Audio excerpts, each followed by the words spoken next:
of the state survive without oil? Certainly, yes. Taking to what's happening, the volatility of the oil prices today in the international market, you know that depending solely on oil may not help the state. And so there's a need for the state to look inwards in terms of other areas where the state can survive. And so, take for example, we're talking about the potentials in River State. What is one of the areas of potential is tourism. So many countries today, so many states solely rely on tourism to make their money, or to get the resources in which they run the country or the state, whichever is applicable. And so if we want to make sure that we don't solely depend on oil, then we must have to exploit other areas within that we have strength. And one of such areas is the tourist sector. And that's why we're trying to do what we can to see that we attract investors to see the potentials we have in terms of tourism. What tourist attractions are here? Now, for example, we have just talked about the pleasure park is a tourist attraction. Have you been to the tourist beach in Port Harcourt? You've not been there. If you go there, in fact, so many people have approached me, so many tourist investors have approached me that they want to take over that area. Have you been to Andon in Ikru town? In fact, when CNN came and they went to that place, they said, oh my God, this is the tourism destination, is if we can get people. And so if you watch CNN of recent, you will see the advertisement going on in terms of tourists to have this kind of attention to say, this is an area we can invest. Those areas will, of course, enhance the revenue of the state in terms of taxes and the rest of it. So we're doing everything we can. And before we can achieve that, like you say, security is key. Security is key. Once you have given them the hope that, look, the security, we are well protected, people will come in. And that's why we're investing so much in terms of security. I don't know, let me not exaggerate, but I don't know any state that has so much committed funds in terms of security than this state. I don't know of such state. I am meant to be challenged. The security agencies can attest to that fact. You know. We don't know when we know the figures. Well, it's not about doing figures alone. You can give out the fund, but again, the infrastructure, the facilities are there, the equipments are there. Just recently, I bought about 10 gunboats for the Navy. Just recently. Now, if you go out there, you see about 6 armored personnel carriers. Why I did not give it to the police then? It was a period of election. I didn't want them to use it against us, against the masses. So I said, no, I will not do that. Now that we have finished election, well, the CP said we're going to invite the IG to come and launch it. I've given to security agencies in this state at least not less than 150 vehicles for security operations. Well, I think that the Lagos State government might have word on that one in terms of investment in security. No, what I said, you have a partnership with private investors. Here in this state, no private investor can say that they have put funds with the state government in terms of the security. Why are you not partnering with them? No, not partnering with them. First of all, you start as a government. You see, you must give the investors hope. You must give them that confidence that you are serious in what you are doing. I said that will not make them to buy in. And as I speak to you, we have formed a committee on how we can set up a security trust fund. But before you get to that, you as a government whose responsibility it is to protect life and property must put something on ground. So you don't need to wait before the private companies come in.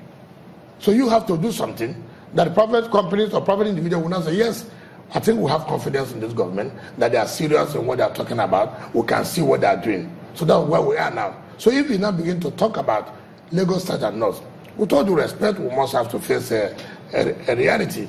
Part of what people do not understand today is that most of the facilities in Lagos or infrastructures in Lagos was the capital of Nigeria before. Lagos was the capital of Nigeria before. These facilities are there. Here we are just starting from nowhere. So that is interesting, because when you say you start from nowhere and you have been bringing past leaders of the state to come and celebrate this 50th anniversary. See the point I'm making. What we are saying is this. Look, take for example today, if Abuja is a state tomorrow, a full state tomorrow, and Abuja is no longer the capital of Nigeria, and it moves to another state to say, okay, we are choosing state D to be the capital of Nigeria.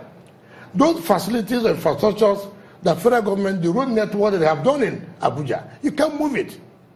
So if Abuja as a state is starting up, they have things they can start up with that are basically there. And so that they move to the next state. Unlike what we are talking about, we are saying that, look, how many roads are federal government concerned in this state? What are the projects of the federal government in this state? Look at the international airport. So if we are talking about development, you know that you have an advantage that infrastructures have been built.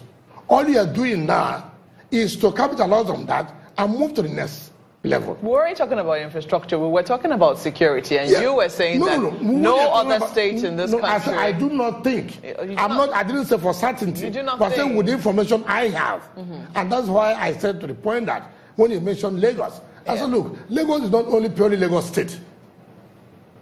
That's first of all, there's a private partnership. Companies have come together with them. And we asked you why you're not doing that. Considering the huge IGR, you're also being able to make from the companies here. Now, let's make it clear. And that is part of the problems that we are having in the Niger Delta. Part of the IGR, they were supposed to be most of the companies who operate here, their headquarters in Lagos. Who do they pay their taxes to? That is part of the agitation in the Niger Delta. Now you deny us of the revenue we're supposed to make. You collect our oil and your headquarters somewhere. They say security. What security? But there's security to take the oil. There's security for you to take the oil, but there's no security for you to stay. Is that politics? No, of course you know that. So Nigerians, you see, that's why when you begin to compare part of the agitation in the Niger Delta, that certain things are not done to make sure that Niger Delta does not develop. How has politics advanced in River State? Tell us. In terms of national politics? Would you like to talk about that? No, if you say national politics, obviously they don't like River State. As far as this government is concerned, that is why they have done everything to cripple the state. No, as a matter of fact, I think the government likes River State a lot. Someone. Because they say that perhaps you will join the APC.